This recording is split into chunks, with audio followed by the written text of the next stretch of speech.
नमस्कार दोस्तों, अनुपमा भक्ति चैनल में आपका स्वागत है। क्या आपने कभी सोचा है एक ऐसा मंदिर जहां माँ खुद स्थापित हुई हो, जहां देवी ने स्वयं जन्म लेकर राक्षसों का अंत किया? वो स्थान है विंध्याचल। ये कोई साधारण मंदिर नहीं, यह वही जगह है जहां माँ दुर्गा ने अवतार लिया और दुष्ट कंस को चुनौती दी। जब कृष्णा का जन्म हुआ तब कंस ने उन्हें मारने की कोशिश की, लेकिन उसी समय एक कन्या का जन्म हुआ। वो कोई साधारण बालिका नहीं थी, वो थी स्वयं माँ योग माया। जब कंस ने उस बालिका को मारना चाहा तो वो हाथ से छूटकर आसमान में चली गई और बोली, हे कंस, तुझे मारने वाला जन्म ले चुका है। यही कन्या बाद में विंध्य पर्वत पर आकर मां विंध्यवासिनी के रूप में स्थापित हुई। ये मंदिर बहुत प्राचीन है। कहा जाता है इसकी स्थापना स्वयं देवी के प्रकट होने से हुई। बाद में कई राजाओं और भक्तों ने इसका निर्माण और विस्तार कराया। प्राचीन समय में गुप्त काल और अन्य हिंदू राजाओं ने इसे सजाया। फिर मुगल काल के बाद भी इसे संरक्षित किया गया। लेकिन सच्चाई यह है कि मंदिर किसी इंसान ने नहीं बनाया, बल्कि यह देवी की शक्ति से प्रकट हुआ स्थान है। माँ विंध्यवासिनी को तीनों लोगों की रक्षक माना जाता है। उनकी महिमा इतनी अद्भुत है कि यहाँ माँ तुरंत मनोकामना पूरी करती है। त्रिकोण यात्रा करने से सभी कष्ट दूर हो जाते हैं। त्रिकोण यात्रा में शामिल है विंध्यवासिनी देवी, काली खोई मंदिर, अष्टभुजा देवी। यह यात्रा करने वाला व्यक्ति जीवन के सारे दुखों से मुक्त हो जाता है।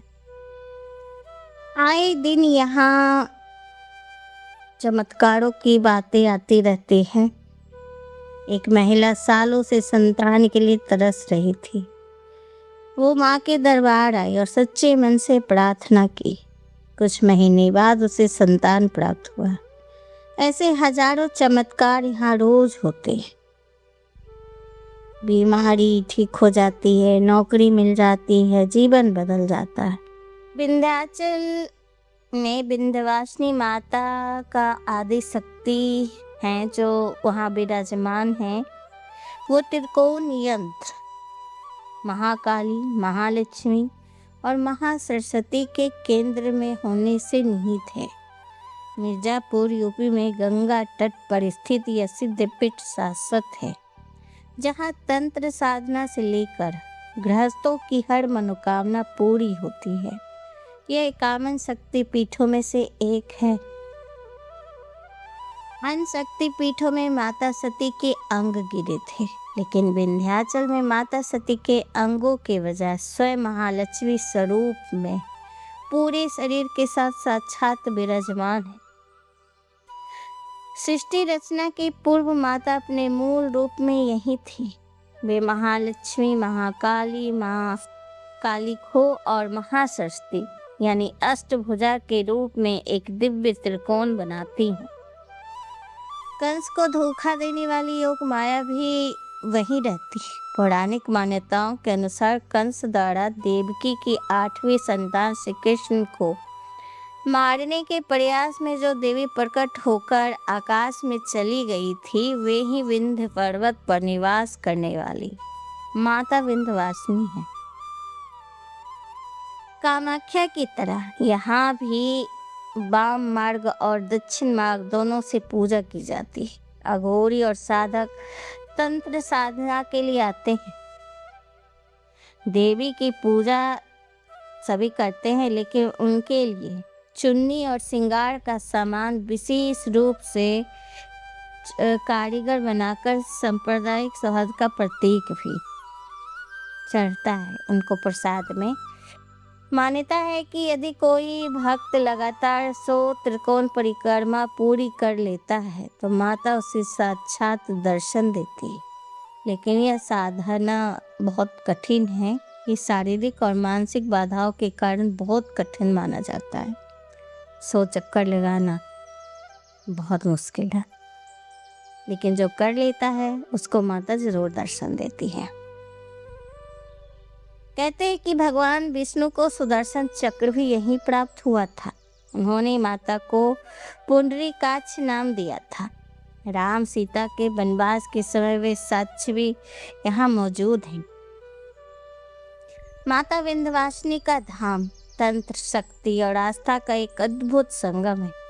यहाँ पूजा 24 घंटे चलती है और माँ को सुबह स्नान कराने के बाद श्रृंगार किया जाता है।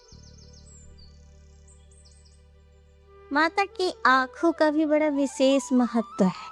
जब आप उनकी आंखों में देखेंगे या उनकी ओर, तो आपको ऐसा अनुभव होगा कि माता की आंखें उन्हें देख रही, ऐसा प्रतीत होता है। ये जागृत मूर्ति कहा जाता है। मान्यता है यहाँ देवी सिर्फ पत्थर नहीं बल्कि सजीव शक्ति के रूप में विराजमान है।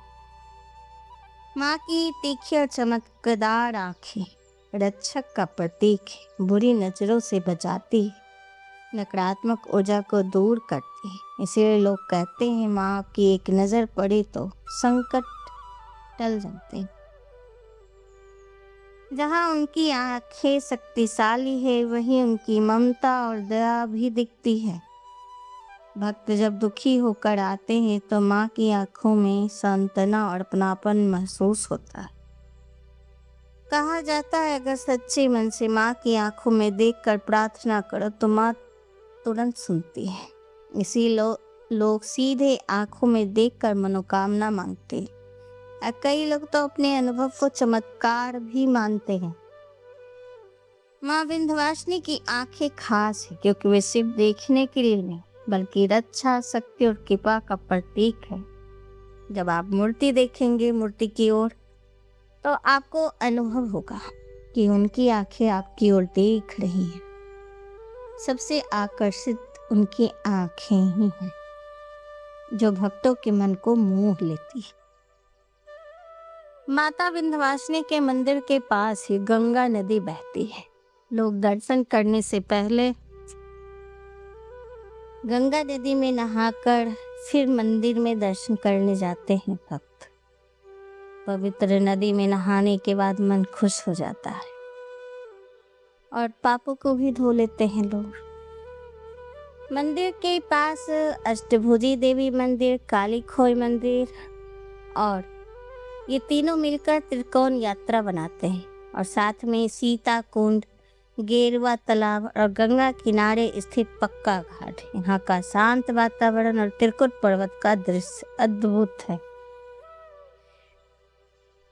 गेरुआ तालाब के बारे में कहा जाता है कि यहाँ राम सीता ने समय बिताया था। इस शांत स्थल में सीता कुंड माना जाता है कि वनवास के दौरान माता सीता ने यहाँ स्नान किया था। और गंगा घाट मंदिर के पास गंगा नदी के घाट विशेष रूप में पक्का घाट शाम की आरती के लिए बहुत प्रसिद्ध है। अष्टभुजा मंदिर तक आसानी से पहुंचने के लिए विंध्याचल में रोपवे की भी सुविधा उपलब्ध है। तो आप वहां जाइए और माता का दर्शन करके आइए। एक विशेष प्रकार का माता को वहाँ पे गुड़हल के फूल की मालाएं चढ़ती है और गुलाब माता को पसंद है, अपराजिता के फूल भी पसंद है। तो अगर आप जाएं तो उनके लिए इन फूलों को साथ में लेके जाए या उनकी मालाएं बना कर ले जाए। इससे माँ का श्रृंगार होता है। माँ चढ़ावे से, धन दौलत से प्रसन्न नहीं होती है, बस भाव भक्ति देखती है। अब आपके मन में अगर सच में उनके प्रति भक्ति है और प्रेम है तो माता के दरबार में जाइए और अपनी मनोकामनाएं मांगिए, वो अवश्य के अवश्य पूरी करेंगी। और वैसे भी माता के दरबार में जाकर कुछ मांगने की ज़रूरत नहीं है। माता को पता है कि उनके बच्चों को क्या चाहिए और वो अपने आप देती। तो आज की वीडियो कैसी लगी हमें ज़रूर बताइए। अगर सुनने में अच्छा लगा हो तो प्लीज़ हमें सब्सक्राइब कीजिए, लाइक कीजिए, अपने दोस्तों के साथ शेयर कीजिए। नमस्कार।